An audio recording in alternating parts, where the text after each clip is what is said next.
Bueno, muy buenas noches a todos. Vamos a dar comienzo a nuestro webinar, la cadera displásica. Tenemos pues una nómina de lujo para este webinar. Yo creo que lo difícil va a ser mantenerlos callados y que el doctor Saúl Martínez sea capaz de manejarlos. Es un webinar donde tenemos personas tanto de Colombia como de Latinoamérica. Y pues le doy la palabra a Saúl, previamente agradeciéndoles a todos los panelistas, a Saúl, por la aceptación a participar de este webinar. Y pues Saúl, bienvenido y agarra la batuta. Doctor Palacio, buenas noches para todos los que se conectan. Para mí es un enorme placer y un gran privilegio en compañía del doctor Aguilera moderar este webinar sobre displasia de la cadera, que a propósito lo quisimos desviar más hacia el lado de la preservación que de la artroplastia. Nos acompañan desde Brasil el doctor Rodrigo Guimaraes. Rodrigo, buenas noches, muchas gracias por conectarte. El doctor Luis Pulido, uno de nuestros embajadores en la Florida, en la Central Florida, Luis, si no me equivoco. Mario Vélez desde Medellín, el doctor Marcelo Genovese, Argentina, y el doctor Ricardo Alzate desde la ciudad de Cali. Y dejo de último a propósito al profesor Javier Pérez, que como ustedes pueden ver en esa foto, la pandemia lo ha rejuvenecido bastante. Aquí para hoy se afeitó, pero hace unos días estaba así sin afeitar. Y el doctor Bernardo Aguilera, todas personas con amplísima experiencia, con mucho conocimiento sobre la displasia. Y la displasia es tal vez una de esos, cuando uno ve muchos casos que lo hace ponerse a pensar, como estoy en esta foto. Esta es la agenda que queremos cubrir para hoy, que la coordinamos con el doctor Aguilera. Vamos a hablar sobre la evaluación y la toma de decisiones en displasia, sobre el planeamiento y ejecución, nos va a hablar el doctor Aguilera. Luego vamos a hablar sobre el control rotacional de la osteotomía, sobre si se requiere o no tratamiento adicional o tratamiento complementario, bien sea artroscópico, abierto. Y para finalizar, el doctor Mario Vélez nos va a presentar un caso que está sin resolver. Hoy en día sabemos que la displasia es un factor de riesgo para desarrollar artrosis de la cadera, y el diagnóstico se ha basado históricamente en estudios de radiología convencional que son en 2 dimensiones. La displasia de la cadera probablemente define la esencia de nuestra especialidad, porque es una enfermedad en la que nos permite hacer prevención, tamizaje, diagnóstico y con múltiples opciones de tratamiento hasta llegar a la reconstrucción con los reemplazos.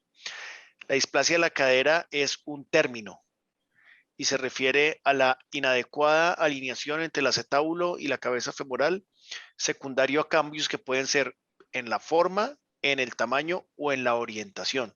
Y si hay personal en entrenamiento, esto es fundamental que lo tengan claro, que todas estas alteraciones van a ser parte de lo que es la displasia. Refleja una deformidad ósea que resulta en inestabilidad estructural, inestabilidad de la articulación, que va a causar sobrecarga en el borde acetabular durante las actividades normales. Y con esto va a haber un aumento del estrés sobre el cartílago articular y en su extremo más grande, pues una franca luxación. Tradicionalmente, el ángulo centro-borde es el que se ha usado para definir displasia, pero, y aquí van a empezar las preguntas, esto solo mide una parte del área de contacto porque solo estamos utilizando una visualización bidimensional. Entonces, la primera pregunta, y esta pregunta se la quiero hacer probablemente a Marcelo, es qué hacer y cómo evaluar las deficiencias de pared, y qué hacer y cómo evaluar las alteraciones rotacionales relacionadas con la displasia. Y la última pregunta es si podemos tener inestabilidad con un adecuado ángulo centro-borde lateral. Adelante, Marcelo. Sí, buenas noches a todos, un gusto estar con ustedes, gracias Saúl. Y te respondo la segunda pregunta. Dice, ¿podemos tener una inestabilidad de articulación de la cadera con un ángulo centro-borde normal? porque pueden haber displasias, lo que antes se decían displasias borderline, hoy tenemos displasias que son por defectos de la pared anterior, defectos de la pared posterior o defectos laterales o globales. Y muchos puedes tener un ángulo a lo mejor 25 grados, pero tenés un defecto de la pared anterior con inestabilidad anterior y eso es una displasia de cadera. Creo que el ángulo centro-borde se sigue utilizando, me parece que es importante, pero no solo, sino que se tiene que acompañar de otros ángulos, como el índice acetabular, el ángulo de Fiat, Ya vamos para allá, el Marcelo. grado de extrusión de la cabeza femoral. Perfecto. ¿Hay alguien más que quiera decir algo respecto a estas preguntas puntuales? De lo contrario, seguimos. Sí, Marcelo, ¿qué Sí. hubo? ¿Cómo vas? ¿Vos pensás que un aumento de la versión del cuello femoral solo puede dar una estabilidad como tal?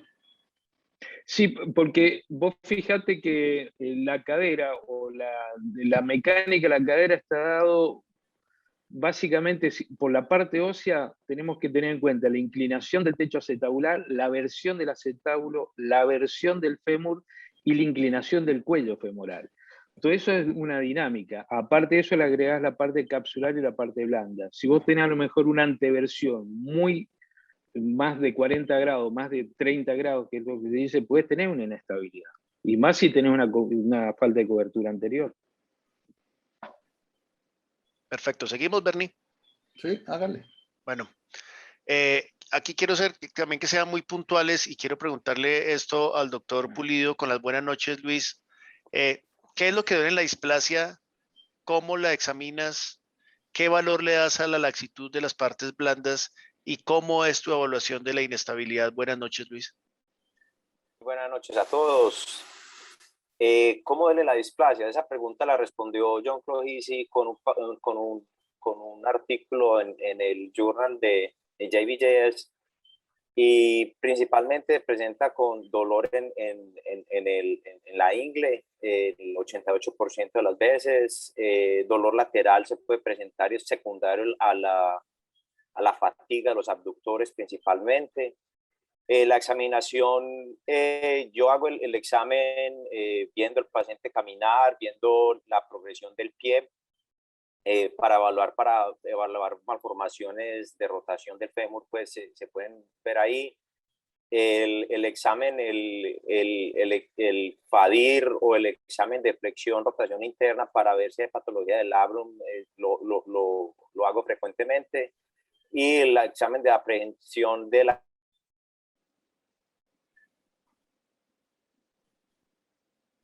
Soy solo yo, pero se nos desconectó el doctor Pulido. Cadera con rotación externa y hiperextensión es como lo principal. ¿Me escuchas? Sí, ya te oímos bien. Ya está. ¿Qué tanto valor le das a la laxitud de los pacientes, generalmente de las pacientes? Ese es un tema bien complejo. Cuando uno tiene una enfermedad de colágeno que está asociada a deformidad esquelética, pues tiene valor, pero no sé qué tanta corrección se podría hacer desde el punto de vista quirúrgico. Es algo que se toma en cuenta, pero es un reto pues con respecto al manejo. Vamos a seguir más. Ya hoy, profe, ya le doy la palabra al doctor Pérez. Y después de la parte clínica, ¿cuáles son los estudios que hace, profesor Pérez? Usted en un paciente estudiando una displasia, ¿cuál es su batería de imágenes o de exámenes adicionales fuera de la clínica? Prenda el micrófono, profe. Buenas noches. Yo le hago, para mí es importante la relación acetábulo-fémur. Yo, la verdad, no toco el fémur a no ser que sea estrictamente necesario, y estrictamente necesario sería cuando tiene una anteversión, es decir, la cadera antetorsa. De resto, puede tener valgo y no lo toco. La displasia para mí es una forma muy práctica. Una cadera más allá del límite, con dolor inguinal, que le hago unas pruebas de rotación y con extensión ya hay dolorosa, ahí intervengo en la cadera. Yo no creo mucho en el labrum y la lesión, y ahí evento ya a discutir con las artroscopistas, porque si hay profe, algo pero es que eso va más adelante, profe, eso va más adelante. La pregunta entonces es, a lo que voy a lo siguiente, ¿qué le hago estudios? radiografía en apoyo Hay una radiografía que me gusta mucho, no es fácil que se la hagan en todos los centros de radiología, que es con apoyo y rotación interna, mirándose los dedos gordos de los pies, le digo a los pacientes, y que se la hagan en hiperextensión. Es una radiografía que me permite evaluar realmente cómo va a ser el comportamiento de la osteotomía. Y adicionalmente, ya por gusto mío uno, lo que le puede adicionar, si veo algo de artrosis, le pido la resonancia magnética para ver el estado del cartílago y el TAC 3D que me gusta para compararlo con el posoperatorio posterior. ¿Y qué de todo eso es lo que usted utiliza para el planeamiento, profe? Para el planeamiento, la radiografía en abducción y rotación interna. Es muy frecuente que tengamos pacientes jóvenes que le sospechamos displasia que no está muy clara. Es muy fácil cuando uno no tiene un centro borde, un acetábulo corto, una cadera subluxada, como la que se está viendo en esta imagen lateral de esta reconstrucción tridimensional. Bernie, ¿qué es esto que está ahí pintado en esa resonancia? Yo sé que lo que está dibujado es el recto femoral, el iliocapsularis, ¿y eso para qué sirve? Eso que desde el punto de vista práctico, yo sé que se mide en la resonancia, pero ¿en qué corte, a qué altura, cómo se debe hacer y cuál es la información que nos da, que últimamente lo utilizamos mucho, pero no es tan fácil su interpretación? Sí, y esa era una pregunta que le tenía al doctor Pérez. O sea, y en las displasias borderline, ¿usted solamente mira el cartílago en la resonancia? En la bolsa solamente. Solamente, ok. Entonces, ¿cómo decidís operar la Claro, la borderline? rotación interna, porque el problema con el acetábulo corto, y más si yo tengo que no está roto el arco de Shenton, que es muy parecido a un caso que mandó Marcelo este fin de semana. El riesgo que uno tiene es que al hacer la rotación del acetábulo ocasiona un pinzamiento. En este caso, Marcelo lo acompañó con una osteocondroplasia. ¿Cuáles son las medidas que son claves Es decir, ustedes hablan mucho, por ejemplo, del iliocapsularis, y es lo primero que yo me llevo con el elevador cuando hago la disección del isquion. Entonces, ¿Cuáles son las medidas o los criterios radiológicos que vos tenés para operar un paciente con un diagnóstico de displasia? ¿Cuáles son las? Yo le voy a poner la siguiente diapositiva, profe, y usted me dice qué de todo esto utiliza. Centro borde, inclinación del toniz, pérdida del arco de Shenton, eso es suficiente. Y en retroversión, pues lo otro también, que esté el centro de rotación de la cabeza por fuera de la línea, el crossover mayor de 30% y la espina asiática. Y el dolor. Rodrigo, ¿qué utilizas en la radiología convencional? ¿Cómo la interpretas? ¿Y qué de todas estas líneas que hay descritas, y hay más, utilizas en tu práctica? Rodrigo, buenas noches. Buenas noches, gracias Saúl. En general yo utilizo una radiografía convencional como está ahí. Me gusta mucho el índice acetabular para tener la displasia, la relación de profundidad de la cabeza con el acetábulo para saber si hay una coxa profunda. El índice de retroversión, si la pared anterior está más lateral que la pared posterior, que es también el crossover. Y en general yo mido también el centro borde, que para mí es muy importante, que se debe quedar entre 25 y 40 grados. Y el ángulo de techo de tonis, que es importante que esté ahí en torno de 3 a 13 grados. Para mí son los más importantes. ¿Y son importantes para hacer qué? ¿En qué te cambian de acuerdo con lo que encuentres? ¿Sí me escucho? Rodrigo, te oímos.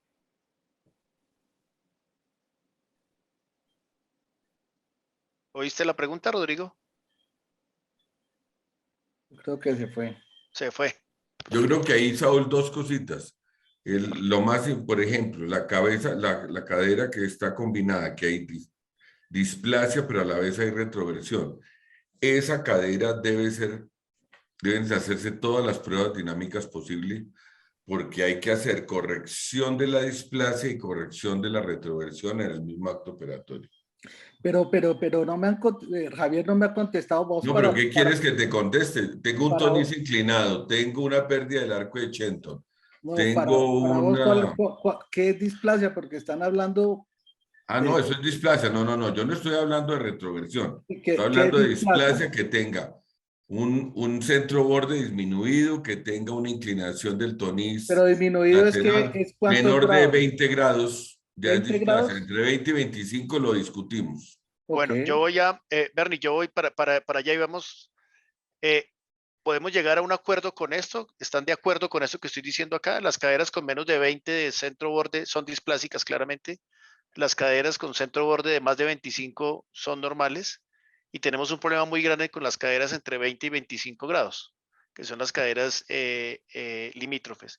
Y a esto pues hay que sumarle un índice acetabular que debe ser mayor de 15 grados, un índice de destrucción mayor del 25% y un ángulo de Sharp de 45 grados, por lo que podría uno decir que la displasia de la cadera es en esencia una condición de inestabilidad y no únicamente de números o de forma. ¿Estamos de acuerdo hasta ahí o hay alguien a que algo de Sí, lo yo que creo estamos que el diciendo acá no le problema de gusta? la displasia fundamentalmente es acetábulo, y es un acetábulo que está mal hecho. Pero Luis, ¿qué tanto de esto utilizas tú en tu práctica? ¿Estás de acuerdo con estas definiciones actuales de lo que es la displasia? De acuerdo, estoy de acuerdo. Es importante tener una perspectiva tridimensional. Yo utilizo también una imagen de un false profile o un perfil falso para tener un estimado de la falta de cubrimiento anterior o no, pero estoy de acuerdo con las definiciones que tenés alineadas ahí. Diría que índice acetabular para mí es más de 10. Cuando tengo un acetábulo corto, el índice acetabular puede estar normal o puede estar plano y lo tengo en cuenta, pero estoy de acuerdo con la definición. Bernie, Saúl, señor, ¿qué me iba a decir, Ricardo? sí, Adelante. es que yo creo que no nos podemos también centrar entre dar ese número de 20 y 25 grados porque a veces nos encontramos unas medidas entre 27, 28 grados y ahí es donde entra el detalle. La cadera es algo dinámico y uno cuando empieza a analizar la anterior diapositiva, por ejemplo, y analiza la relación iliocapsular y analiza el tamaño del labrum, analiza también como qué tanto fondo tiene ese acetábulo, uno se va más a un patrón o digámoslo así, pinzamiento. Y esto es lo que hay que diferenciar Pero porque el no es tratamiento cambia. displásica. Espere, profe. Sí, Pero porque entonces, Sí, Ricardo, no es acabamos de oír al doctor Pérez, muy pragmático, como siempre, poquitas medidas, mucha forma y mucho examen físico. Y con eso toma la decisión. Entonces, la pregunta puntual para ti, Ricardo, es, ¿cuál de todas esas medidas entonces es lo que hay que tomar? O de estas medidas, como estás tratando de insinuar, nos olvidamos un poco y más bien nos vamos a pensar en si la cadera es estable o inestable. Sí, eso es lo que yo busco. Yo en esas caderas borderline, o sea, como les digo, menos de 20 la tenemos clara todos y el tratamiento, ahí creo que no vamos a tener discusión, pero esta gente, yo los 28, uno mira caderas con patrones de inestabilidad, donde si te metes a hacer una artroscopia de cadera solamente, a veces no vas a solucionar ese problema de la inestabilidad que es el que tiene el paciente. Entonces, eso es lo bonito y lo dinámico de estas caderas limítrofes y lo difícil, donde no solamente nos podemos quedar con estas medidas, sino con las otras relaciones, sobre todo estas medidas de la resonancia que vimos anteriormente, el tamaño del labrum, son labrum que son de más de 7 milímetros, 8 hasta 12 milímetros, y una relación recto anterior iliocapsularis que es, si es menor de 1, estaríamos, digamos, en contra de una inestabilidad, pero si es mayor, nos estamos yendo a un evento ya de inestabilidad. La pregunta, Ricardo, es ¿qué tan frecuente es identificable con nuestros resonadores, la mayoría de 1.5, y en qué nivel hay que buscar? Decía la gente, vaya y busque el recto femoral y el iliocapsulares, ¿a qué nivel? ¿Y cómo se hace esa medida? Cuando la cabeza, Yo la hago cuando la cabeza se hace más redonda. Exactamente en el momento donde se hace la cabeza más redonda, busco la medida del recto anterior y busco la iliocapsularis y ahí me da la relación. Sí, yo sé que no es fácil, pero es que no es solamente eso. Uno busca patrones de inestabilidad. Está el tamaño del labrum, está la profundidad acetabular, está la hiperlaxitud del paciente, está pues obviamente la clínica y las pruebas, como dijeron ahorita, por ejemplo, de aprehensión. Dale, Bernie. Vos estás nombrando muchas variables, ¿cierto? Pero no estás concretando. O sea, vos cuando tenés una cadera borderline, ¿ya? Y creo entenderte que tenés, y tenés dudas si hacerle una osteotomía periacetabular o una artroscopia, te querés llenar de motivos para ver si esa duda es de una cadera que es estable o inestable, pero tenés que concretarte a decir, bueno, cuando tengo tal y tal, hago esto, o cuando tengo tal y tal, definitivamente me voy con lo otro. Ok. Bernardo. Contanos cómo lo hacemos. Bueno, ¿Cómo es el cuento?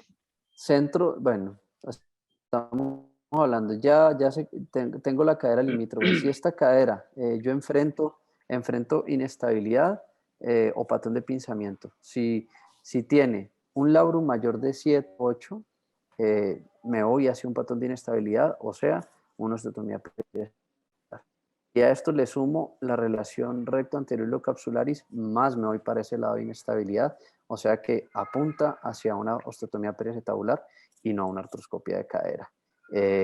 La profundidad acetabular, el 1.5, si es menor, me voy aún más a un patrón de inestabilidad y más el examen físico con hiperlaxitud, más las pruebas de aprehensión, me inclinan mucho más y me voy a favor de inestabilidad, o sea que me voy hacia el lado de la osteotomía periacetabular. Si es al contrario, es un evento que puede ser manejado ya por pinzamiento y es el paciente que se puede favorecer de la artroscopia más la capsulorrafia. ¿Y a cuál de esos tres le das más valor?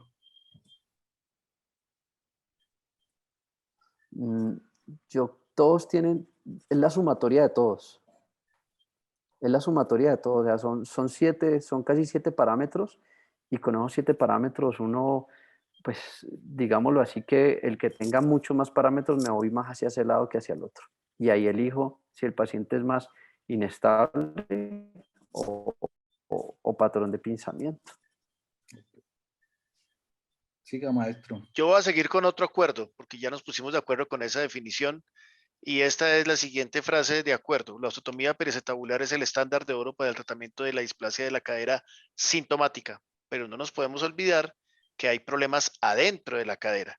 Entonces, aquí la pregunta es para los que hacen más artroscopia, y entonces sale el doctor Mario Vélez, que con qué frecuencia usted estudia, cómo lo estudia y qué le hace a lo que tienen estos pacientes adentro de la cadera, las posibles lesiones condrales de fibrocartílago o de cartílago hialino. ¿Qué hacen? ¿Qué se puede hacer desde el punto de vista de artroscópico en estos pacientes? Con las buenas noches, Mario.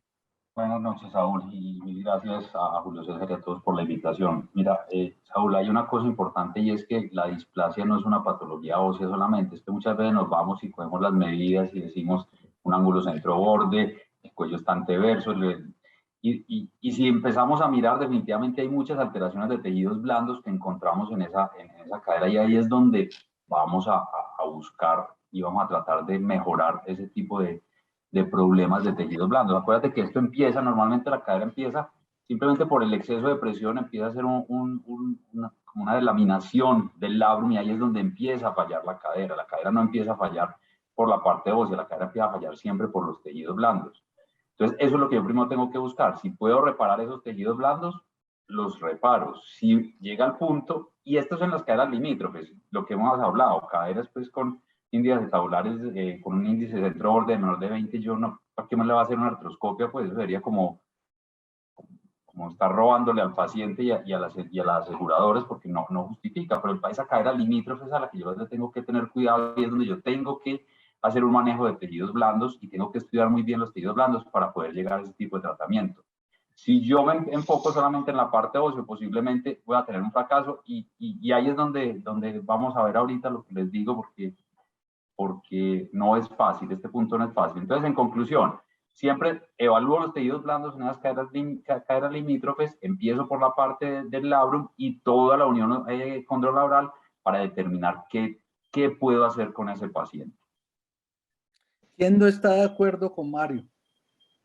Doctor Pérez. Claramente el doctor Pérez, pero él lo quería yo dejar de último, Bernie, porque él claramente no está de acuerdo con eso. Pero, yo tampoco. yo tampoco, pero es que si lo dice Pérez es más chévere. Entonces, Marcelo, Sí. ¿con qué frecuencia estudias y trabajas primero sobre los tejidos blandos o cómo es tu orden de planeamiento de estos pacientes? En realidad muchas caderas que yo decido operar que son, o sea, yo las opero por inestabilidad y como dice el artículo yo creo que la osteotomía perecettabular es la cirugía fundamental que me va a dar inestabilidad a la cadera displásica. Nosotros cada vez más hacemos tratamiento del daño intraarticular, que es consecuencia de la inestabilidad. No hay ningún artículo que lo avale todavía, no hay ninguno. Se cree que en el 2023 va a salir un artículo que está haciendo Polvolé, pero ningún artículo. Ahora, los daños condrales existen y están. Pero la fundamental es darle estabilidad a la articulación. Bernardo, no sé si te posición. contesté. Muy bien, sí, señor. Básicamente, en esas caderas borderline, cuando uno busca algún argumento para pensar que no es inestable, es que no es displásica. ¿Ya? Claro. Es que tiene otra cosa. Ya sale del parámetro. Cuando la cadera es displásica es básicamente por la parte de estructura ósea, como bien lo define. ¿Entendés? Entonces, cuando tenemos alguna duda, uno toma ayudas de los tejidos blandos para llenarse de motivos y manejar el daño que hay intraarticular que posiblemente es de otra causa a una inestabilidad. Esa es mi visión del cuento. Entonces, probablemente en displasia, las indicaciones de artroscopia podrían ser estas, pero son muy limitadas. ¿Estamos de acuerdo? Claro. Sí. Mario. Un poco una laxitud capsular, que muchas veces tenemos que reparar esa laxitud.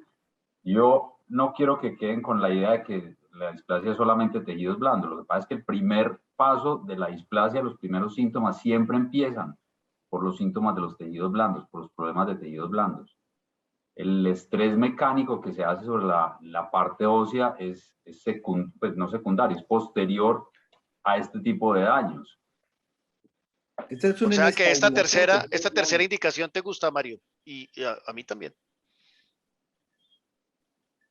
El paciente que estaba previamente normal, está displásico, asintomático, pero hace una ruptura laboral postraumática. ¿Ese paciente se beneficia de reparar primero el labrum y luego hacer la corrección de la inestabilidad o al revés?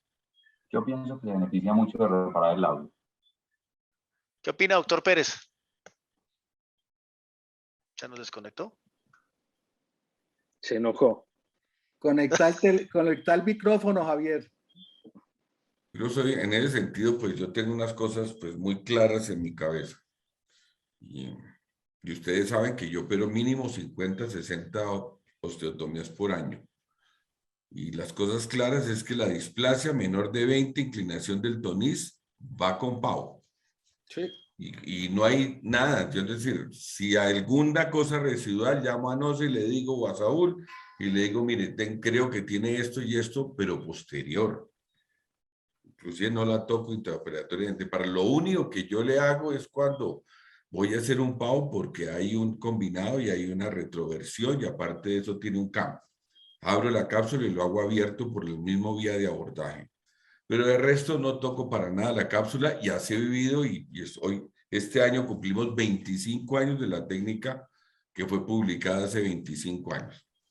Y no hemos tenido la necesidad de hacerlo y creo que fundamentalmente recuperar la anatomía, doctor Vélez, de la cadera, independiente. Yo creo que el resto viene por añadidura, como diría el Quijote. Pero fundamental en la displasia es recuperar la estabilidad, porque las geodas se forman por hiperpresión interarticular.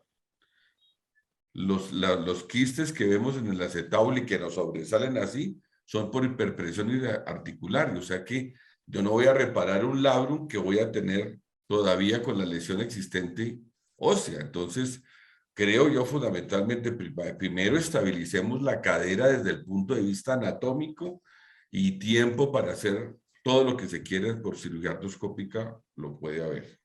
Doctora Aguilera, una de las frases que trae ese artículo que yo me permití traducir es: la artroscopia de cadera ha sido asociada con una alta tasa de falla, inestabilidad iatrogénica y posible aceleración de la artrosis cuando se utiliza en el contexto de una displasia de cadera. ¿Qué comentario le merece esa frase que trae este artículo que está publicado hace apenas un año en el Bone and Joint? Es absolutamente cierta. Eso. Si usted le hace una artroscopia de cadera o una displasia, pues la va a inestabilizar más y rápidamente va a ir al colapso. La artroscopia de cadera sirve como coadyuvante porque el tratamiento principal definitivamente es la reorientación del acetábulo. Perfecto. Vamos a seguir. Hola, Y aquí está el primer caso. Este es un caso mío. Esto es una mujer de 27 años que nos consulta por un dolor de características mecánicas en su cadera izquierda con estos arcos de movilidad, con unos signos de lesión labral también positivos, con una marcha antálgica y con una discrepancia del miembro inferior izquierdo que está más corto que el derecho, evidentemente. Profesor Pérez, con esto, con esta radiografía, ¿usted puede tomar ya decisión? Micrófono, profe. Ahora sí. Tiene una coxa valga anteversa. Tiene dos cosas. Tiene una displasia acetabular y tiene un os acetabulum, ¿sí? Que ese es otro de las cuentas que podemos hablar porque hay muchos que lo fijan y yo creo que realmente lo que busca es el os acetabulum, quedó ahí, pero no hay que tocarlo para nada. Por el contrario, yo lo retiro. Trato de no molestar para nada el labrum cuando lo retiro y se puede hacer. Y le hago una osteotomía peracetabular, pero en este caso lo combinaría con una osteotomía varizante de rotatoria, muy poco varizante y más de rotatoria. ¿Cómo hace para tomar esa decisión entre hacer una sola cosa, las dos, secuencial? Hágale un test en abducción y rotación interna y le va a hacer ver el centramiento que tiene esa cadera. Uno piensa que esa deformidad, porque parecería incongruente, pero funciona. ¿Qué edad tiene?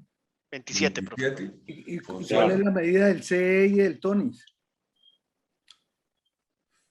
Tiene por lo menos un 0. Ajá. O menos 5. Menos 5. Menos 5 tiene. Está roto el arco de Shenton. Creo que tengo casi todas las medidas que se utilizan. Así, profe. Perfecto, así me gusta. Perfecto. Entonces, si tú coges eso y lo rotas hasta que quede el toniz en 0, es la cobertura final que va a tener esa cadera. Entonces, para redondear, con estos estudios es suficiente para tomar la decisión. Marcelo, Sí. ¿estás de acuerdo? Doctor Pérez, ¿está de acuerdo? Bueno, yo le haría la resonancia para ver la calidad del cartílago en el factor pronóstico para la paciente. Pero usted ya toma la ¿Esa decisión con radiografía esto? están en bipedestación? Sí, señor. ¿Están en bipedestación? Sí, señor. Y bueno, Javier, tenés una luz articular bastante buena, o sea, la resonancia, por más que te muestre 27 años, si tiene buena movilidad. Pero de todas maneras le puedo, es decir, para documentarlo. Documentarlo. Porque el día de mañana me dicen, ¿y dónde está la resonancia? ¿Y dónde está la... No, totalmente de acuerdo. ¿Y dónde está? Esa pero esa radiografía dinámica es fundamental. Fundamental. Y tiene esto. Mire que tiene una artrosis tonis 1, ya tiene quistecito todo. 2. Ya viene siendo 2. Entonces, la siguiente Pregunta, mire, ahí se la tengo más. ¿Ya tiene quistes, profe? Disminución del espacio. Se le esclerosis avisa al subrenal. paciente, se le prepara de que el pronóstico no es tan bueno como si fuera una tonis 0 o una tonis 1 o una artrosis tonis 1. Entonces, la conducta es, en esta paciente con Con esa 27 movilidad de años, 27 con esa años, movilidad, pero con Claro. esos hallazgos de artrosis, ¿alguien haría algo distinto a lo que está diciendo Marcelo y el doctor Pérez, Bernardo? Sí, uno sí, obviamente lo piensa varias veces porque ya tenemos primero es una displasia severa, Ujú. tenemos un cubrimiento muy pobre, un acetábulo muy vertical, con ya quistes subcondrales. Usted tiene que sopesar riesgos versus beneficio o qué tanto usted le puede ofrecer un éxito a ese paciente. Yo pensaría que este paciente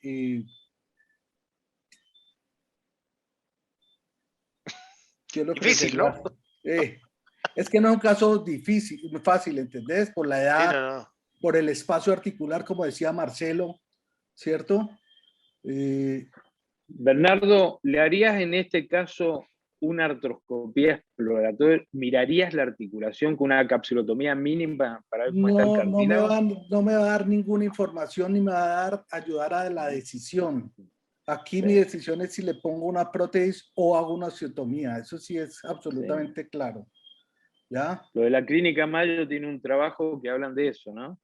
Uh-huh. Ellos hacen y creo que un 20% de los casos no. Yo tengo un Rodrigo, artículo que Claro. escribí, pero no en este tipo de Sí. displasia. Sí. Es que este Rodrigo, es un tipo de prótesis displasia, es que o no tiene preservación.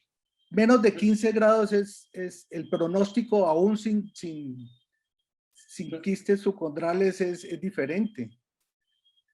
Entonces, esa es la siguiente pregunta. La toma de decisiones, ¿cómo la hace uno? Bernardo, ya hablamos de la edad, ya hablamos de la movilidad, Bernardo nos hablaba de la demanda funcional, de la expectativa funcional, pero ahora nos introdujo otra variable que es el índice acetabular. O sea, el índice acetabular sirve para tomar esta decisión, por lo menos no, o para esclarecer el pronóstico de cómo va a ir este procedimiento. Si es menor de 15, ese numerito mágico que dijiste, menos de 15 no van tan bien. Pues hay muchos artículos que Que lo dicen. estadísticamente lo muestran. Sí. ¿Ya? Saúl, esa es una paciente que tiene uno que hablar con el paciente. Sí, claro. Porque Sí. si es un paciente con un bajo Sí. nivel intelectual que tiene unas expectativas muy altas, no lo toque. Váyase directo para la prótesis. Pero si es una persona que tiene un determinado nivel, que entiende la cirugía y las posibilidades de que falle, pues hay que hacerla por edad y por movilidad. Yo les voy a mostrar lo que hice. Yo decidí en un primer tiempo hacer la osteotomía. Efectivamente, la anteversión femoral de esta paciente era ridículamente alta, pero decidimos hacer primero la osteotomía femoral básicamente porque en el test de centramiento nos entraba muy bien y en el algoritmo de Gans y Lubin dice que si a uno les entra bien, uno puede hacer primero la osteotomía femoral y evaluar después cómo se comporta con la osteotomía para pensar si se le hace algo al fémur proximal. ¿Están de acuerdo con eso? Sí, yo rara vez toco el fémur, pero yo sí lo hubiera hecho por la anteversión. Pero en el mismo viaje, profe. Sí, en el mismo viaje, Sí. como lo hacemos siempre.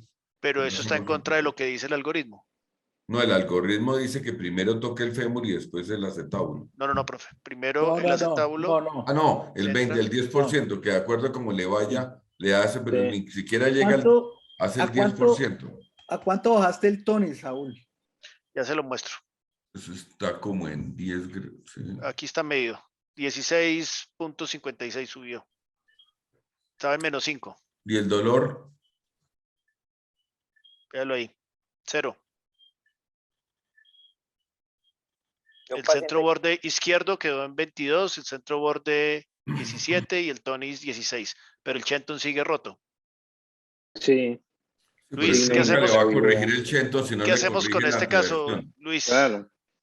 No, yo viéndolo, la artrosis preoperatoria, yo evitaría tocar el fémur independiente de esto. Vería qué resultados clínicos tiene con el acetábulo nomás. Estoy de acuerdo con con la osteotomía periacetabular, indicado totalmente de acuerdo con las radiografías funcionales en abducción, y viendo que tiene un pronóstico más reservado, evitaría tocar el fémur, porque si necesita conversión, yo creo que me estaría enredando el futuro para un reemplazo total.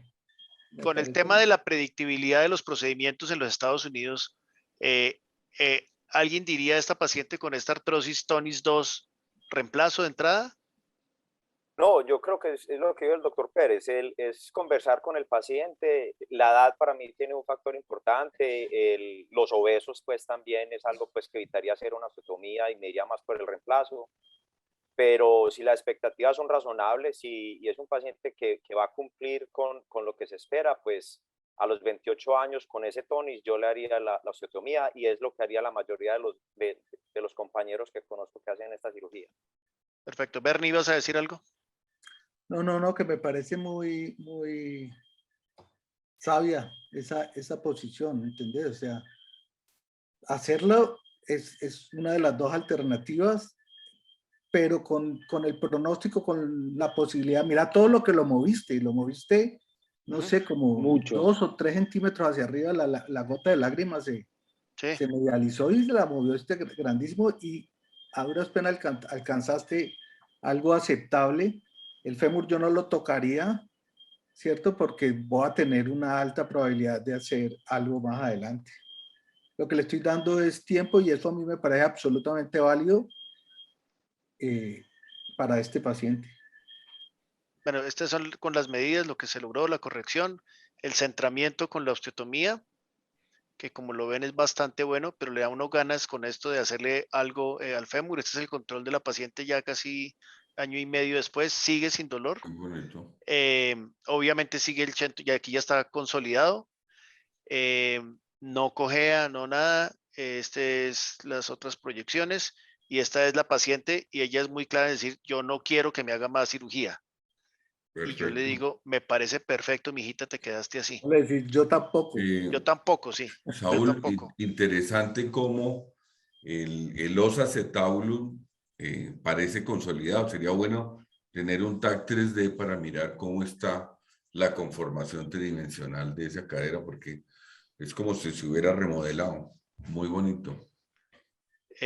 Aquí probablemente lo difícil, como habíamos dicho desde el principio, sea la toma de decisiones de uno atreverse en esta paciente con esa artrosis a ofrecerle esto, y a sabiendas de que hay que hacer algo más, probablemente no en el fémur no tocárselo, pero como vimos hay consenso que probablemente la mejor decisión sea dejarle el fémur quieto a esta paciente.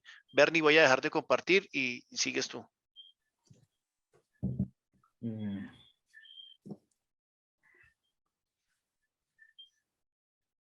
Dame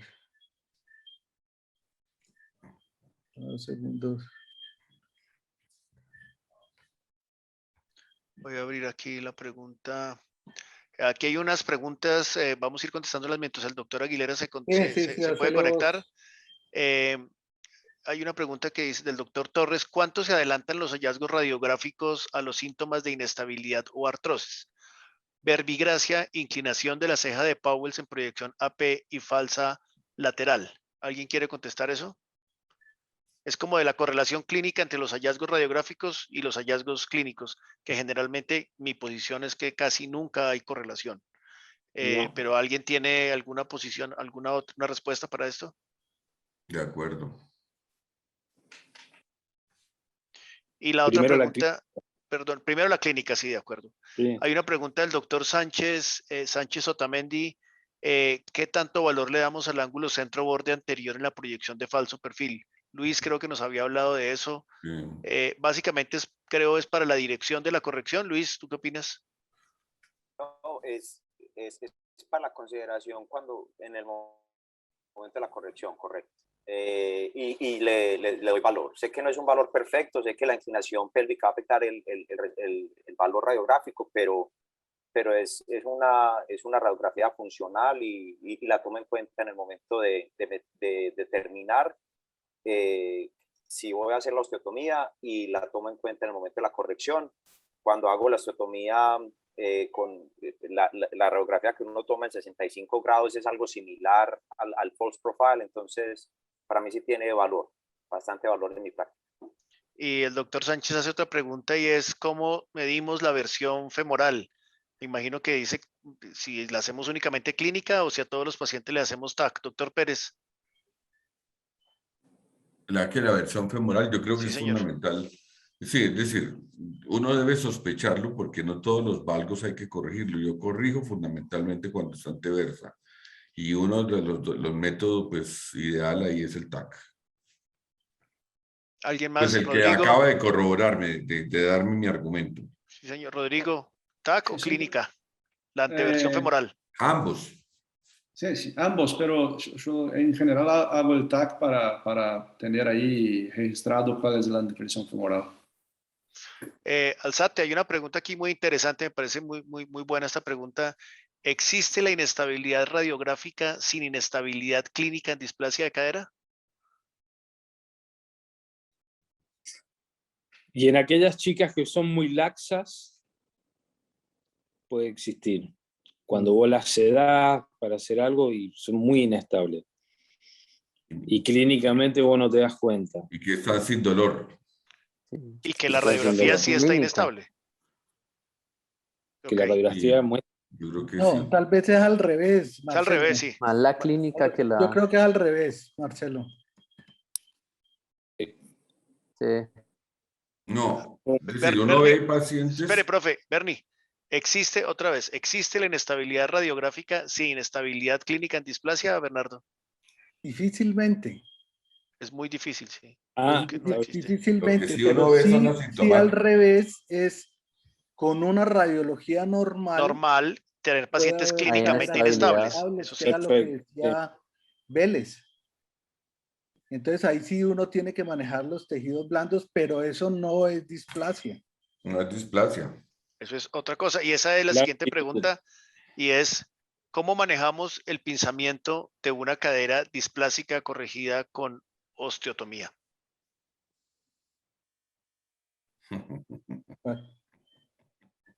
Creo que esa pregunta no la va a contestar Bernardo ahorita. Pero hacerle preguntas a los otros. No, pero ya sí, yo le estoy haciendo a todos, pero es que dale tu caso. ¿Le Y están ahorita viendo? contestamos esa pregunta. No, todavía no. ¿No? No, estamos viendo tu cara en primerísimo plano. Ah, perdón, disculpen. ¿Por Pensé el que primer iba a plano o por la presentación? compartir pantalla ya. ¿Listo ya? Ahora sí, dele. Ok. Listo. Ahí les dejo este es el caso al otro lado. ¿Ya?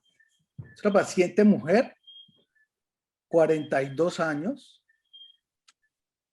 sobrepeso, tiene 6 años de dolor, principalmente a pasar de estar sentada a parada.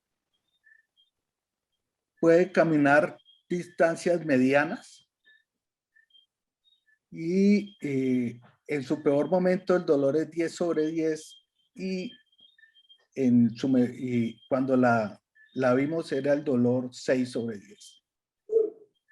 Tiene esta radiología que tenía un ángulo C de 20, un tonus de 10.7, una versión acetabular de 20 grados, una versión femoral de 5 y una lesión de la unión condrolar en región anterosuperior. El doctor Guimaraes, ¿qué opina? Y ahí tenemos también la exploración del examen físico, que nos dijo ahí que está con dolor en la cadera cuando haces la flexión y rotación interna. Yo pienso que hay, además de una displasia, hay también un impacto entre el fémur y el acetábulo, una lesión ahí. Pero es un caso borderline. Una mujer de 42 años. Yo me tomaría otros estudios de rotación interna, abducción. Si tuviera ahí. pide, Rodrigo, que Bernardo tiene de todo. ¿Qué estudios quiere? No, me tomaría estudios de abducción, si tuviera, y ahí está. Ahí está. Me gusta también, como dijo el Ducroquet, el Lekeny, el falso perfil, que tuviera ahí. Sí, pienso que es un caso borderline, pero por la cuestión clínica, pienso que hay ahí algo de como si fuera una clínica de impacto entre el fémur y acetábulo, ¿no? Pero no, en una cadera borderline. Hay que tener eso en cuenta porque las caderas displásicas en mujeres, en general, cuando se hace artroscopía, el resultado no es lo mejor. Pero tiene 20 grados y un tonus de 10.7. ¿Tú crees que eso es un borderline? No, hay una displasia. Entonces, en estos casos, hacer una artroscopia, en general, el resultado, hay que entender lo que quiere la mujer, cuando le duele, pero en general el resultado de artroscopia no es bueno, no es tan bueno. ¿Alguien más quiere otro examen? ¿Quieren ver algo más?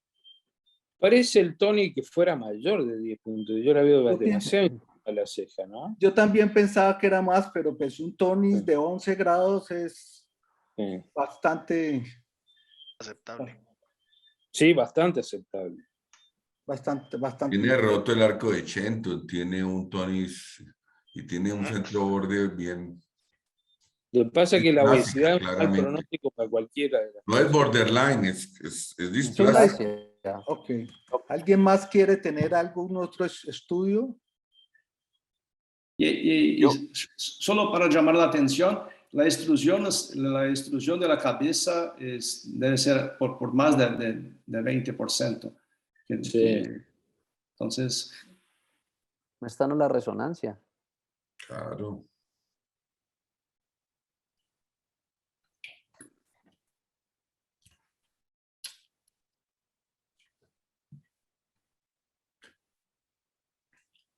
Pero el doctor Pérez llamaba la atención que, otra vez, muy pragmático, que hace todo con la radiografía. En este caso, ¿para qué quiere la resonancia, profe? Pues no, que alguien dijo que quería la resonancia. Yo. No, pero usted dijo claro, entonces por eso le caigo a usted. Ah, ¿por qué no? Porque sí, claro, para mirar el cartílago. ¿Cuál de los dos? ¿El labrum o el Mírelo, ahí acetábulo? está, ¿no? Ahí está roto el labrum. Y es un labrum grandísimo. Sí, entonces, Mario, como todos los displásicos, el ¿le entramos a labrum ese labrum primero, Mario? No, lo que pasa es que yo creo que me han malinterpretado con lo... No, yo te me interpreté bien, pero digo, ¿a este le entramos primero al labrum? No, ni riesgo. No. Ni riesgo, no pero vamos a hacer nada. pero tiene Eso 42 acelerar años. el deterioro de la articulación. Pero tiene 42 años. No, pero igual, yo pienso que no vamos a lograr corregir. Precisamente por esa edad, si me dijeras que tiene 25 años y solamente veo el labrum y veo la parte ósea bien, pero un paciente de 42 años con un centro borde de 20, no entra a una artroscopia, realmente no. ¿Alguien tiene un límite de edad para hacer un procedimiento reconstructivo? Quiero decir, una osteotomía periacetabular. Por edad, únicamente, solo edad. ¿Alguien dice, si usted llega a este número, ya no se la hago o no? 50 Marcelo. 50 años, con un Tony cero, 50 años, buena movilidad, cabeza redondita, todo, lo haría. Pero no más de eso. Lo que pasa es que la respuesta del cartílago, cuando más grande son, a los cambios anatómicos no es lo mismo que cuando somos jóvenes. Luis, Luis, ¿tienes edad para decirle a un paciente ya no está indicada la osteotomía? ¿Por edad únicamente? ¿Cuál es la edad? ¿Cuál es tu límite?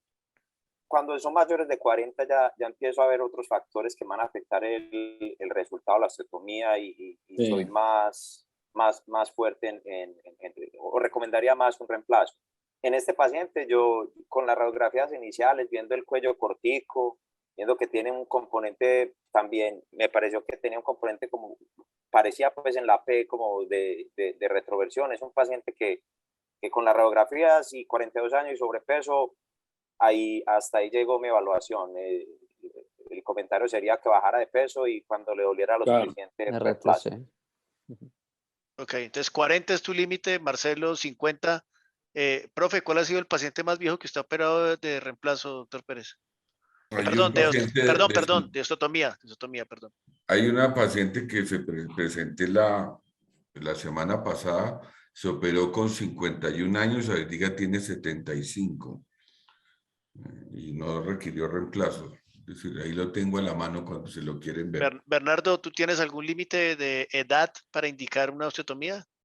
Lo que dice Luis es cierto. O sea, la literatura habla de 40. Los 40 años, ¿cierto? No porque les vaya a ir mal, sino que en promedio la media hace que les vaya peor que a los menores de 40 años. Eso sí es. Yo lo que les digo es, no les va tan bien. Yo le digo, ¿qué le digo a los pacientes? Saúl, un medio minuto. Señor.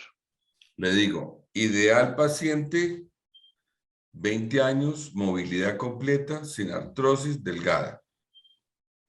Claro. Y mal paciente, arriba de 40 años, todo. Entonces le digo, y aquí usted está en la zona gris, y en el que no le va a ir tan bien. Y usted defina. Okay. Ustedes, estos quistes que... Quistes paralabrales de displasia. Que muy frecuentemente se ven por debajo del psoas, más que paralabrales, se producen por debajo del psoas. ¿Le da algún pronóstico a alguien? ¿Le cree que es de buen o mal pronóstico? ¿O sabe? Bernardo, es que el quiste se va o intraóseo, se forma geoda, o se va para la cápsula y se forman esas que son realmente gangliones paraarticulares. Uno cuando abre encuentra el gran ganglión. ¿Pero a usted le indica algo que tenga un ganglión? No. ¿De qué le habla eso? Más de inestabilidad, menos inestabilidad. Hiperpresión interarticular.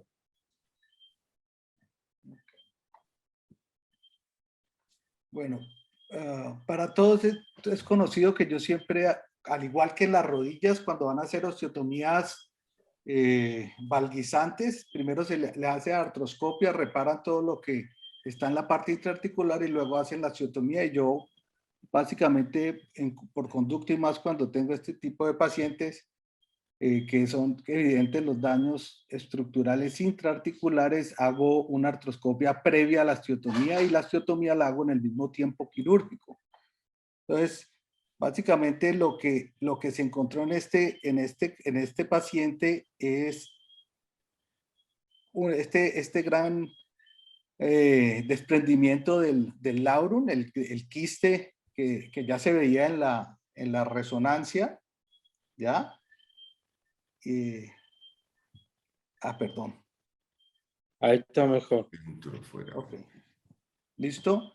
El quiste y un gran desprendimiento del laurum, muy grande, que estaba en toda la parte antero superior, ¿ya? Entonces, y esto era lo que se veía, que es lo que se veía en la resonancia. Se ve el laurum todavía conservado en su morfología, pero completamente desinsertado, ¿ok? Entonces, y con este tipo de lesión que es clásico de la inestabilidad, de una ruptura que no va de fuera adentro, sino de dentro fuera, que da por los movimientos que hay de subluxación, si se puede decir. Entonces, lo que se hizo fue hacer una reinserción de este laurum que estaba anatómicamente muy bien estructurado, ¿ya?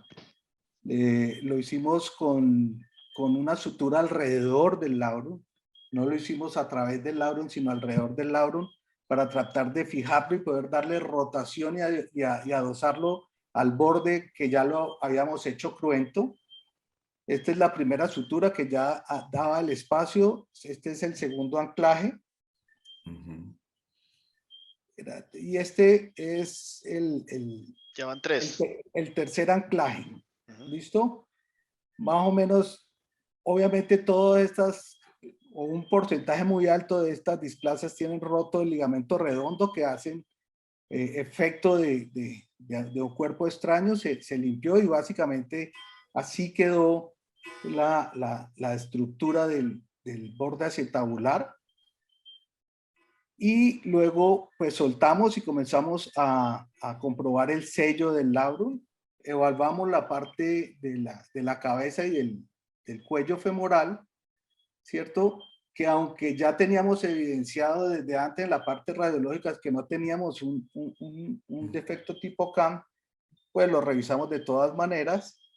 Y posteriormente en el mismo tiempo quirúrgico hicimos esta corrección, no tengo radiografías, y logramos colocar este ángulo de Tonis casi de 2-3 grados y una movilización creo que muy adecuada del cuento. Este caso lo traía exactamente para dar la otra parte, como decía Luis, ¿cierto? Son pacientes que por la edad, por el daño, uno puede pensar el cuento así como el que mostró Saúl, que por la edad y aunque tenía un daño muy grande se le ofreció. Esta es una paciente que aunque tiene muy poquito tiempo de operada, tiene 3 meses, ¿cierto? Es una paciente que por lo menos a corto plazo inmediatamente se le quitó el dolor. Y yo pienso que gran parte del dolor venía de esa desinserción y esa alteración de la unión condrolaural. Bernie, yo tengo ahí una pregunta porque este escenario no es infrecuente, es muy frecuente, que es la señora que llegó con su displasia residual a los 40, 45 años y que de pronto aparece con síntomas labrales. Entonces la pregunta es, en estos pacientes, que estamos de acuerdo que la mayoría de los síntomas son labrales, ¿no estaría indicado solo la corrección labral y dejar que la historia natural de la enfermedad trabaje? Es lo que decía Mario. Ajá. Dándole la razón al doctor Vélez. Bernie. O sea, si yo entro a hacer una artroscopia, de entrada ya la inestabilizo. Sí. Porque le quito la cápsula, que es una cápsula hipertrófica, que es la que está dando mayor estabilidad. Entonces, si yo decido entrar a hacer eso, tengo que hacer una corrección de la parte ósea, porque si no, ahí sí que en un 99% de los casos, de acuerdo, antes de los 3-4 meses, evoluciona rápido. van a estar con esa cadera llorando. Acelera. Listo. Si puedo compartir nuestra experiencia, yo estoy de acuerdo con lo que insiste usted ahí, pero nosotros en general nos gusta hacer la artroscopia después de la osteotomía. En general, 3 meses después de la osteotomía, porque ya nos pasó de hacer la corrección y tener un impacto anterior por una hipercorrección. En estos casos, por hipercorrección, y fue una práctica que no fue perfecta, pero hicimos ahí la corrección del pincer por la cirugía y después insertamos el labrum en la posición. Tenemos ahí un par de casos y nos quedó bueno así, pero estoy de acuerdo con tu práctica. Y es también Rodrigo. válido, o sea, no, obviamente son como posiciones, es también muy válido. Yo tengo un muy buen amigo que es Juan Manuel Noza, que siempre tenemos esta discusión, pero yo tengo muchos casos donde la lesión del labrum o la lesión de tejidos blandos es muy grande y difícilmente yo puedo creer que solamente con la corrección me va a quitar el 100% del dolor. Puede corregir parte del dolor, pero un labrum con ese tamaño de desprendimiento y estando sujeto de la cápsula va a seguir doliendo. Les voy a presentar un segundo caso, que es también otro extremo. Para una pregunta, Rodrigo. Rodrigo, ¿siempre la hacen después de la osteotomía o si le duele, le queda doliendo? No, yo hago un estudio de resonancia antes de la osteotomía y dependiera de cómo está el labrum y cómo evoluciona el paciente en el postoperatorio, yo hago o no la artroscopia. Pero yo estoy de acuerdo con Bernardo que muchos de los dolores após osteotomía para mí son de la lesión de partes moles del labio acetabular. Sí. Entonces, hacemos cada vez más artroscopia porque buscamos un resultado con menos dolor. Bernardo, adelante con tu caso, que estamos ya quedándonos corto de tiempo. Ok. Esta es una mujer, 33 años, médica, 6 meses de evolución de dolor en ambas caderas,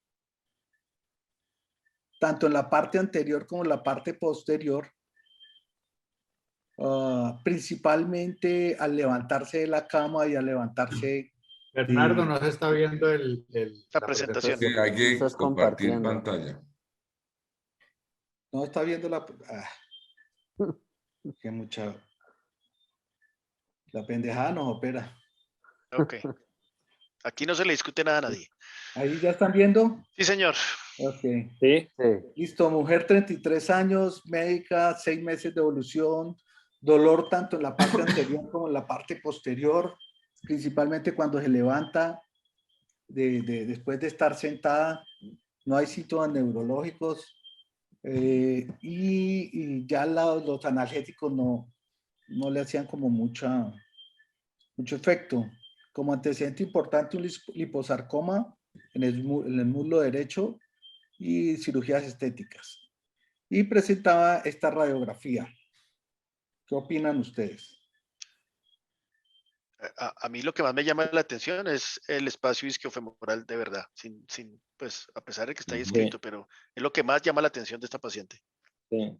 Dos cosas, eso, probablemente esté muy anteverso el fémur y tiene una coxa valga que puede tener un dolor isquiofemoral y tiene un déficit pared anterior bastante importante.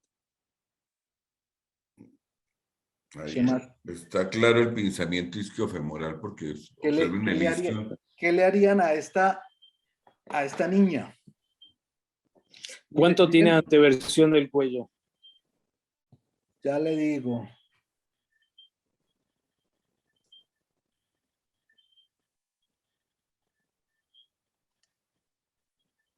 Tiene 157 de valgo. Tiene la imagen en espejo ahí en el isquio. No tengo el dato. No tengo el dato, pero te puedo decir que era una anteversión como de 24 grados, que ya es bastante grande. Sí. Está acetabulizado. Y yo tengo una pregunta aquí y es que ¿con qué frecuencia, para qué la piden y cómo interpretan esto? Que yo siempre he dicho que se ve muy bonito en estas presentaciones, pero ¿qué tan útil es en la práctica real el TAC con reconstrucción tridimensional? ¿Alguien responde? A mí me gusta. Sí. Porque me da una idea. A mí pero ¿cómo lo interpreta, profe? Porque es que uno ve caderas que están completamente normales. Porque uno perfectamente, la parte anterior así, esa es una cadera normal, ¿sí? Donde sí puedo ver es cuando hacen hipercorrección o cuando yo tengo una pero estamos hablando en el pre. En el pre lo pide porque lo pedimos más porque nos gusta, todos lo pedimos. Sí, claro. O porque de verdad nos da información. La corrección. Alzate. Pero que en 3D quede mayor a la información, ¿no? Sí. Miren, el pensamiento está bonito. Bernie, ¿para el planeamiento sirve? Ya le voy a decir exactamente por lo que le estoy mostrando, yo la pido, ¿entendés? Las caderas solamente son huesitos y hay una serie de estructuras alrededor de lo que es netamente la articulación de la cadera.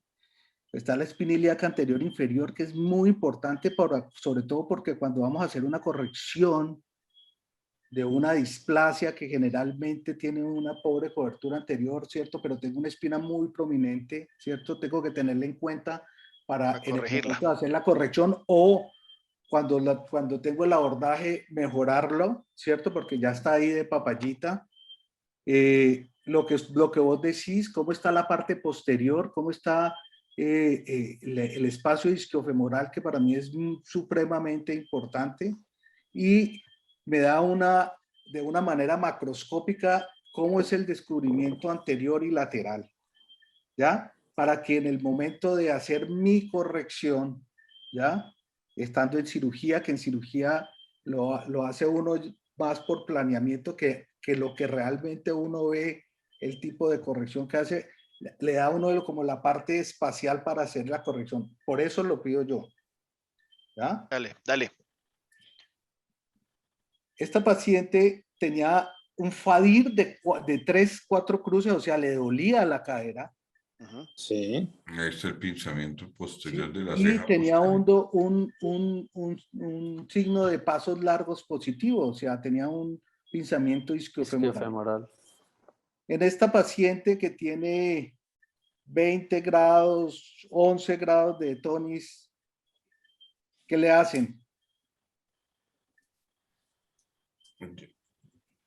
Sí, en la radiografía no parece, no parece que tuviera un tonis tan invertido, Espérate, la devuelvo, bueno.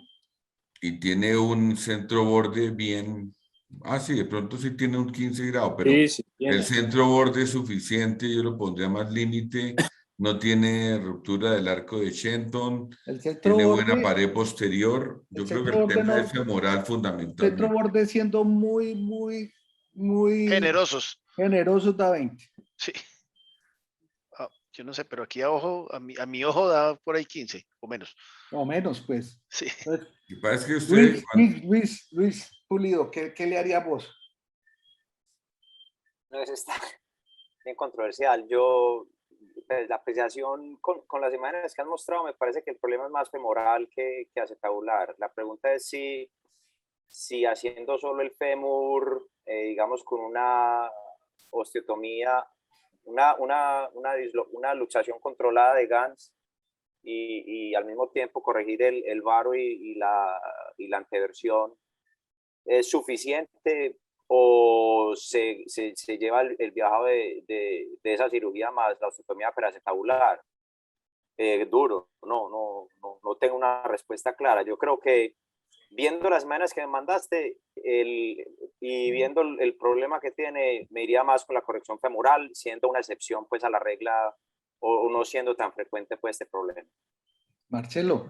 Bernardo, yo lo primero que le hago un test de silocaína para saber si el dolor es intra o extraarticular. Tiene un FADIR de 3 cruces, ojo. Bien Sí, positivo. igual Les duele la cadera. Sí. Un FADIR de 3 cruces.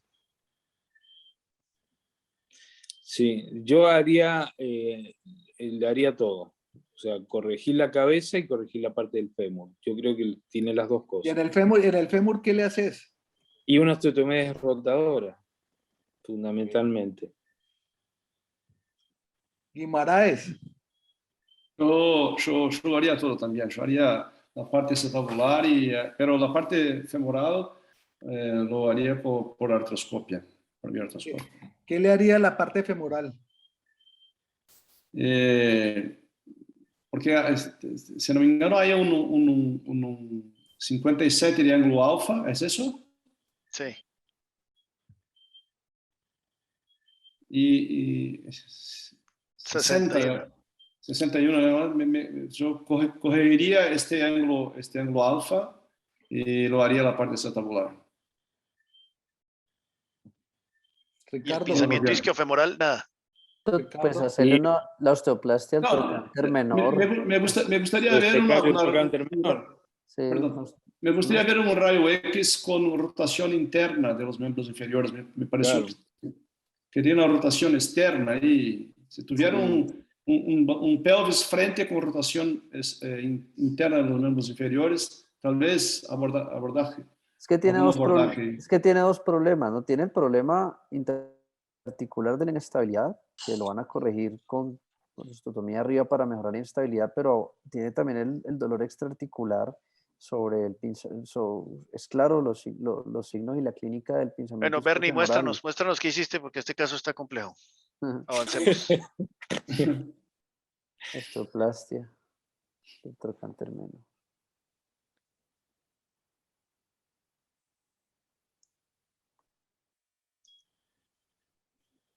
Ok, claros signos de pinzamiento en la unión cabeza-cuello.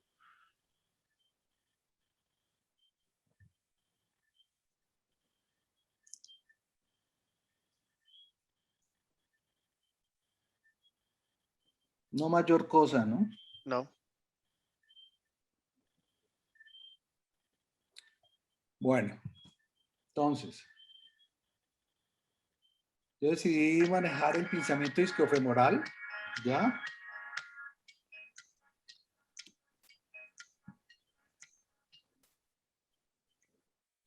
Pero pues ya estaba ahí, entonces entramos a la parte intraarticular y donde se veía que había un signo de reblandecimiento, pero no mayor cosa. ¿Listo? Y luego nos fuimos a la parte de... ¿me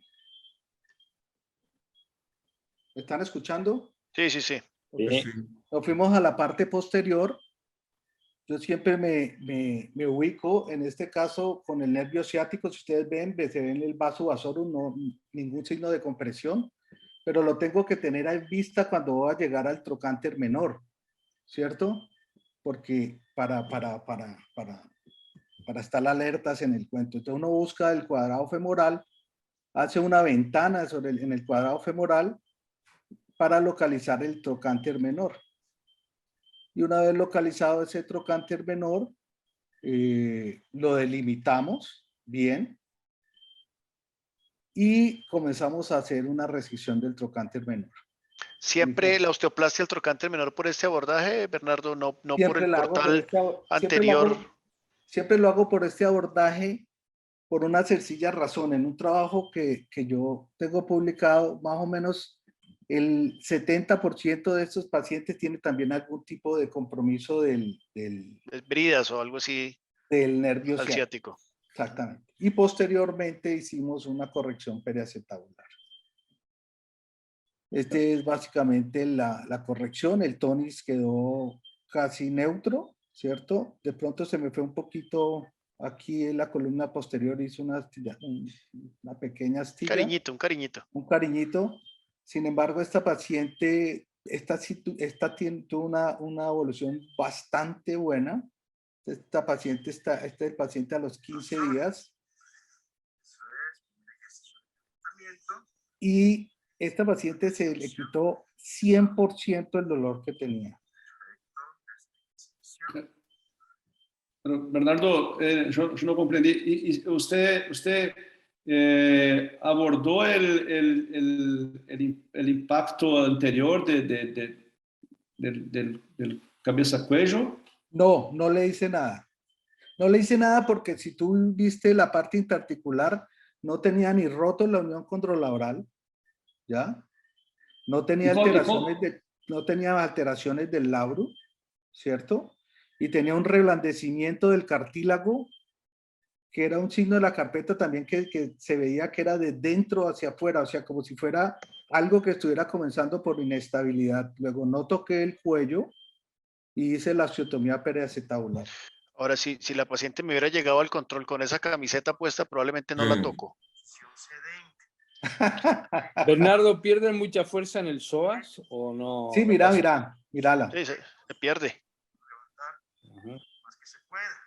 Pero ahora van a ver. El maestro de maestros, Johnny Márquez, ¿cierto? Nos mostró cómo el tendón del psoas hace una retubilización. Y en el artículo que yo publiqué de casi 26 pacientes de pinzamiento isquiofemoral, en un 90 y tanto, se me olvida el coso de los pacientes recuperaron la fuerza completamente. Dentro del primer año. Sí. ¿Sí lo leíste? Sí. Y mira aquí, mira el psoas aquí. Ahora vas a ver el psoas. Estando.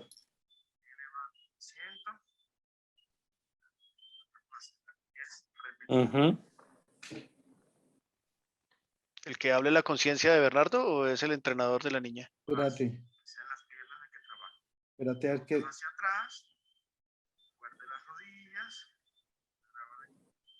Mira el Ahí. psoas. Exactamente. Levantamos la rodilla. Ahí está. Listo. Lindo caso, muy ilustrativo.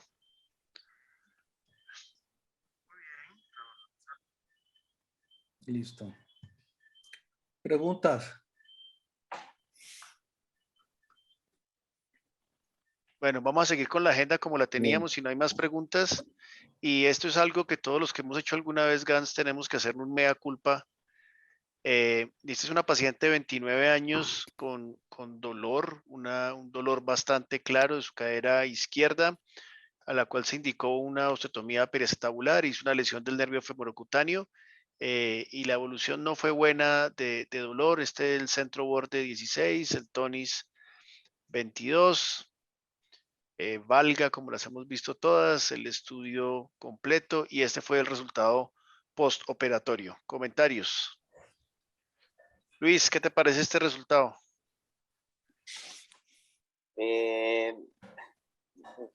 Parece que no lograste movilizar o girar el fragmento lo suficiente o levantarlo aparte del pubis. Parece que hubiera quedado en bisagra, una opinión, y está un poquito lateralizado. Entonces, digamos que su óptimo sanó, falta cobertura a la cabeza y yo creo que puede haber sido esa parte técnica y no creo que lo pudiste girar lo suficiente o liberarlo completamente para hacer la corrección. Este caso no es mío, pero es de uno de los muchachos que trabaja conmigo. No, Fres, no pasa nada. Sobre cobertura. ¿Alguien más quiere hacer algún comentario sobre este resultado? Sí, eso es una clara sobre cobertura y quedó descubierto totalmente la pared posterior. No hay pared posterior, mejor dicho, prácticamente. O sea que el problema es, ¿cuál, profe? Se fue una hipercorrección hacia anterior. No corrigió mucho el lateral, sino se vinieron fue hacia anterior. Ok. Muestren la lateral y se ve bien. Bueno, TAC 3D. No, este TAC es súper didáctico. ¿Cómo se ve la orientación del acetábulo? Si vieron hacia dónde estaba viendo el acetábulo, ¿no? Míralo. Lo llevó a la diferencia del derecho al izquierdo, que está en retroversión. Clara retroversión. Esta no dice mucho, pero este sí. Esta es la cadera derecha.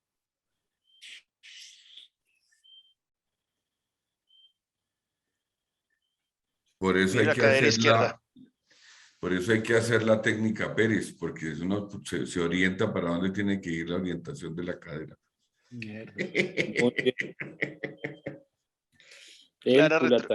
Clara retroversión. La paciente, la pregunta es, ¿cómo controlar la rotación para evitar la retroversión? Esa es la pregunta. Bernardo, ¿cuál es tu recomendación? ¿Cómo es el tip técnico? ¿Cómo haces? Porque es fácil, no es difícil que le queden a uno en retroversión, que se le vayan a uno para atrás, a pesar de que estén liberados todos los cortes, que uno verifique que se está moviendo bien todo el fragmento osteotomizado. ¿Cómo controlar eso? No, pero a mí me gusta es como lo explica Torres. ¿Torres o Pérez Torres? Pérez. Profe, ¿que usted cómo hace? ¿Cómo evitamos la retroversión? No, mire, lo que pasa es que... Haga bien los cortes y ya.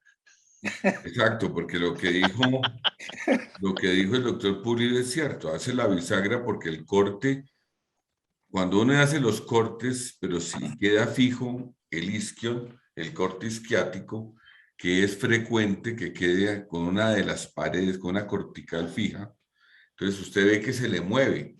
Entonces lo que hace es, mire, corrijamos anterior y lateral, que fue donde Gans comenzó a hacer los famosos pinzamientos femoroacetabulares, porque hacía su corte hacia anterior y hacia lateral, claro. Y hacían lo que yo llamé en esa época, hace 25 años, la esquina anterolateral, que ocasionaba un pinzamiento. Entonces, por eso decimos que nosotros corregimos hacia anterior, y para eso es el corte escalonado, y solamente hago que fue algo que le acuñó el doctor Genovese hace 15 años, que es el culatazo. Es decir, lo que rota es solamente la parte de atrás y entonces se ve muy bien. Cuando se hacen los cortes Este corte que usted está mostrando ahí, que es un escalonado, se ve perfectamente como la parte anterior sigue la misma orientación del corte y la que rota es la parte posterior del acetauro. Con eso uno garantiza que está dando pared posterior y hacia anterior que está dando cobertura anterior. Luis, ¿cuál es el truco para evitar la retroversión? Pues sí. Hay que tener en cuenta que cuando uno gira el fragmento, pues yo lo que utilizo un chance pin y utilizo un gancho en el pubis y lo giro uno hacia adelante. En el momento que uno o flexiona el fragmento te va a cubrir lateralmente y va a girar en retroversión. Entonces, cómo uno hace o cómo lo rota uno hacia medial o hacia lateral para disminuir la retroversión, pues es algo que yo tomo en cuenta. Cuando yo lo flejo, sé que estoy aumentando la cobertura anterior, estoy aumentando la cobertura lateral, entonces trato de evitar de rotarlo para evitar ponerlo en exceso de retroversión, en retroversión. Saúl, yo tengo un video de 10 segundos, si me lo deja mostrar. Ya voy, profe, ya voy. Pero acabo con este caso y ya se lo dejo mostrar. La paciente, pues el dolor le mejoró un poquito, pero seguía con dolor. La paciente estaba con una marcha con cojera. Estos eran los arcos de movilidad. El test de fatiga era negativo. El test Laura era positivo. Tenía FADIR y FABER positivo. Entonces, ¿qué hacemos con este casito ahora, Bernardo?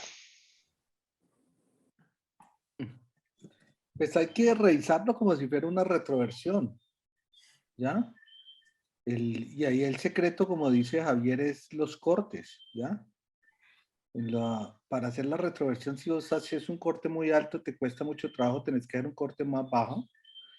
Y el movimiento es exactamente inverso, al contrario de lo que a veces uno tiene en la cabeza, que es tratar de rotar hacia adelante, lo que tiene que usted es girar hacia medial. Y al girar hacia medial se descubre la pared anterior y hace cubrimiento de la pared posterior. Para este caso toca llamar a un sabio y ahí fue, esta es la revisión, esta es la revisión hecha con el profe Pérez. Claro. De ese GANS por retroversión. Sí, ya toca llamarlo, ahí sí no hay nada que hacer. Sí. Y fíjese cómo el arco de Chenton se logró restituir y ve uno como... No, y mira, no hay crossover. No hay crossover. Ahora un gap bastante grande quedó, ¿no es cierto? Arriba, sí. Parece. Sí. Profesor Pérez, ¿vamos al video de cómo hacer eso? Sí, aquí lo tengo. Antes de pasar al caso del doctor Vélez. En este video se puede ver bien, déjeme ver, yo comparto pantalla, puedo. Ya lo dejamos porque compartir pantalla.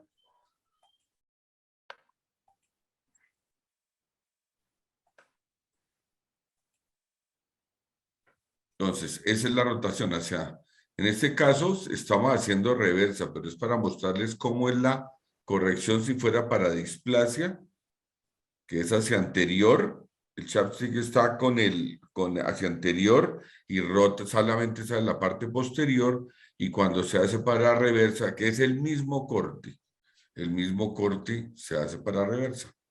Entonces lo que hacemos es eso. Aquí en este caso le quitamos un pedazo porque era para reversa, para que nos dé mayor rotación hacia posterior. Y en esta forma queda en la reversa. En la anteversa, en la anteversión, esto queda así.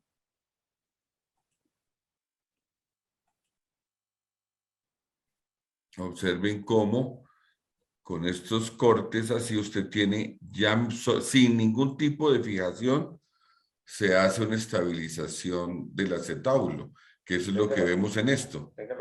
Ahí está, fíjese que está saliendo solamente la parte posterior y está sin fijación. Observen ahí cómo solamente con los cortes sin ningún tipo de fijación, ya de por sí es estable la osteotomía. Muchas gracias, doctor Pérez. Deje de compartir, por favor. Arriba. Ya. Listo. Yo voy a compartir lo último. Antes de pasar con el caso del doctor Vélez. Entonces, la conclusión es que definitivamente no todas las displasias son iguales. La displasia es una deformidad tridimensional que no es evaluable única o de forma óptima con radiografías convencionales. Y muchos casos se nos van a pasar si el estudio solo se hace con rayos X.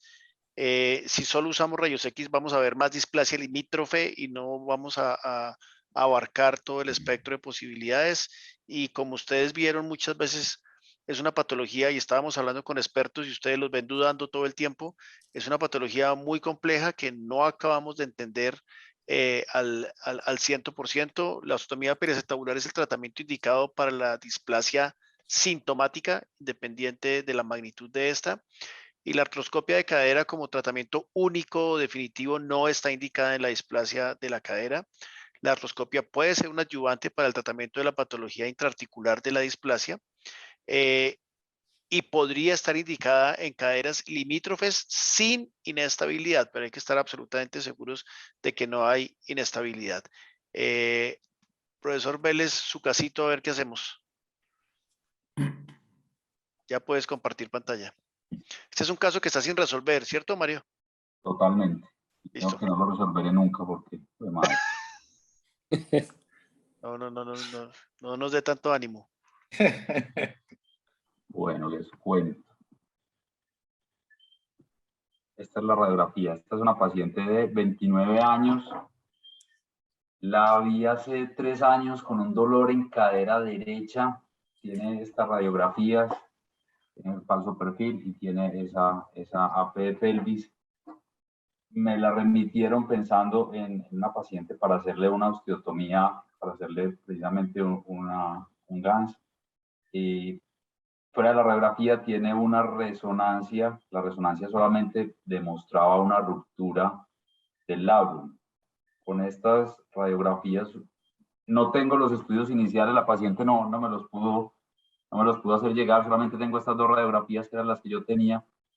¿Qué opinan ustedes con estas 2 radiografías? 29 años, dolor insoportable, caminaba con muletas todo el tiempo, una artroresonancia directa solamente mostraba una ruptura labral sin signos de sobrecarga en el techo acetabular. Y yo con esa imagen veo es puro CAM en ambas. No, en la AP no se puede ver el CAM. ¿Cómo que no? Mire Eso es un bump no es un lateral. artificio, es una... Sí. Para mí eso es un signo importante porque eso significa menor densidad en el borde, algo está pasando. Y tiene un tónico muy plano. El DUN y listo. Pero claramente, es decir, yo le veo más y con un labrum roto, una coxa profunda. uno pensaría en una osteotomía. Es que me la mandaban para una osteotomía y yo... No. Claro, con la paciente que una osteotomía jamás. Yo le hice la artroscopia, encontré el labrum, le reinsertamos el labrum y pensando, como decía el doctor Javier Pérez, le hicimos una corrección a esa parte de femoral, perdón. ¿Pero cuánto tenía de ángulo alfa? Y de centro borde. Y de centro borde. Centro borde tiene 20. No, tenía un centro borde, está como en 25. Por eso, ¿y el alfa? El alfa no me acuerdo, Bernardo, realmente no me acuerdo. Lo que pasa es que la idea es lo que sigue. Entonces, le hice la artroscopia, cogí en la parte femoral, empecé a hacerle como una osteotomía para tratar de disminuir y dimos un... ¿Se nos desconectó, Mario? No, aquí estoy. ¿Me oyen? Sí. Entonces se le hizo la artroscopia, se reinsertó el labrum y se evaluó la parte femoral y se encontró, porque me llamó la atención, que las características del cartílago articular era un cartílago violáceo, no era el cartílago blanco que vemos, sino un cartílago violáceo, y el hueso metafisiario era un hueso más blando de lo normal, como el que se ve muchas veces en las displasias, que cuando uno hace esto se ve el hueso mucho más blando. ¿Y la resonancia que mostraba en la cabeza femoral? ¿No da lesiones, ¿no da lesiones posteriores cuando entró a la cadera? No, no vi nada, no le vi nada raro. Fuera del labrum realmente no le vi nada raro. ¿Y la lesión del labrum en qué parte estaba? Antero superior. Donde casi siempre está. Donde está, sí, donde la encontramos. Tamaño, y, la verdad. Y no era una ruptura grande, ¿no? Incluso con un solo punto se pudo reinsertar y quedó muy estable, quedó muy bien. A mí me llamó mucho la atención esa parte del fémur. Entonces, después, 6 meses después de la artroscopia, la paciente seguía con un dolor intenso. ¿Se le hizo capsulorrafia en ese caso? No, no le hice capsulorrafia. Es que no, para mí no era una cadera displásica realmente. ¿Le hiciste la artroscopia y quedó con dolor? Y siguió con el mismo dolor. ¿De palpación abdominal cómo era? Me corchaste, Bernardo, porque la palpación abdominal sí nunca le evalué. No sé, pero neurológicamente parece que estaba bien. No, es que a mí lo que me parece es que no está claro el origen del dolor de esta paciente. Exactamente. Entonces, si uno entra sin tener claro, sin tener certeza de que sí le está doliendo la cadera, empiezan este tipo de resultados. Es que yo pienso que cuando, y a mí me ha pasado, a todo el mundo, a todos nos ha pasado. Cuando vos tenés que entrar con un diagnóstico muy definido. Cuando uno entra a manejar un síntoma es muy complicado el cuento, porque va a encontrar eso, ¿entendés? Cosas que le parecen a uno, y generalmente lo que pasa es que el dolor viene de otras partes. Y si vos me preguntás, dentro de lo que yo veo en mi consulta, pinzamiento femoroacetabular es más o menos un 30% de las causas de consulta y de los pacientes que yo le hago algún procedimiento alrededor de la cadera.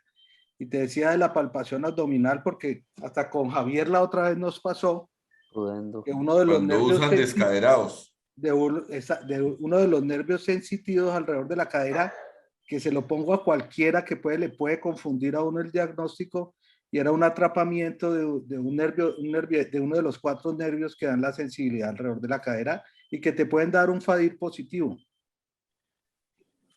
¿Entendés? ¿Y para eso haces test de silocaína? ¿Vuelvo a insistir o no? Claro, para eso es que sirve el test de silocaína, para decir, si no le mejora, está fuera de la articulación. Esa es una decisión sabia. Ahora, vos no ves, bueno, la radiografía de la panorámica de pelo y por ahí no está bien hecha porque está muy cerca el coxis y la sínfisis. Sí. Pero pareciera que tuviese, a lo mejor por tomografía lo puedes medir algo, pero yo la acabo de medir ahí, me da un ángulo centro-borde de 21 grados. La medí yo con una foto. Pero como muy déficit de pared anterior. Sí. Como que no tengo mucha pared. Muy corta. Y eso podés estar hablando de una displasia limítrofe por déficit de pared anterior. Eso por ahí una tomografía nos puede ayudar. Tomografía no le hice solamente porque cuando yo la llevé a cirugía la llevé solamente a la artroscopia. Lo que me llamó la atención, yo no sé si es que ustedes lo ven muy frecuentemente, eran las características del cartílago articular. Sí. Entonces la llevé a cirugía, la discutimos y todo, y este fue el resultado de lo que le hicimos. Con un problema muy grave. Sigue con dolor. Aumentando dolor, y le está doliendo la otra cadera, y le está doliendo los hombros, y le están doliendo las rodillas. Claro. Le ha visto reumatología, mandamos la cabeza femoral a estudio, inflamación crónica indeterminada, necesitaban más muestras. Toda la cabeza se envió. La está viendo genetista y están hablando de una osteoartrosis de pequeños fragmentos, que en mi vida había oído hablar de eso. Realmente me perdonan la ignorancia si alguno sabe qué es. Pero, y el genetista dice que este es su cuadro actual. Entonces, pero no había una osteocondromatosis. No.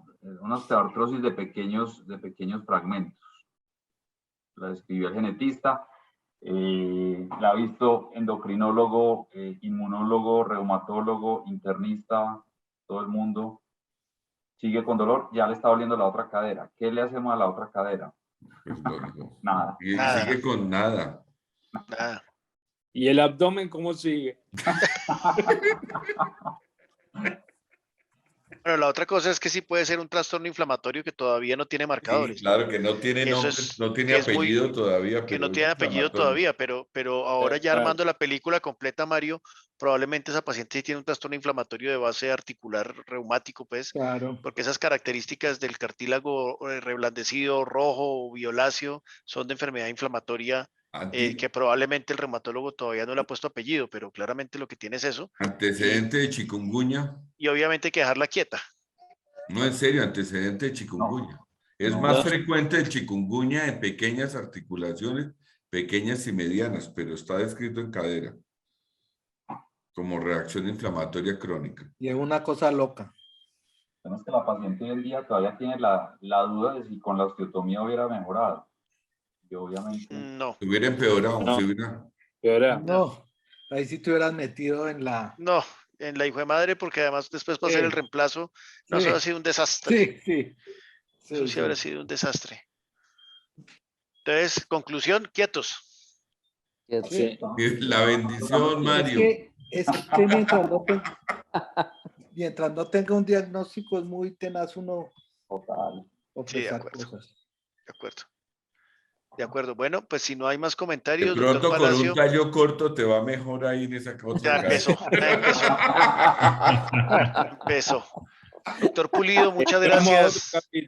Rodrigo, muchas gracias. Antes de que Pérez se tome esto, Marcelo, muchas gracias. Gracias, Saúl. Alzate, papá, gracias. Bernardo, Gracias, muy Julio. ilustrativo, muchísimas gracias. Como siempre, muy ameno y creo que logramos dejar un mensaje que es muy selectivo este tema. Yo diría supra selectivo.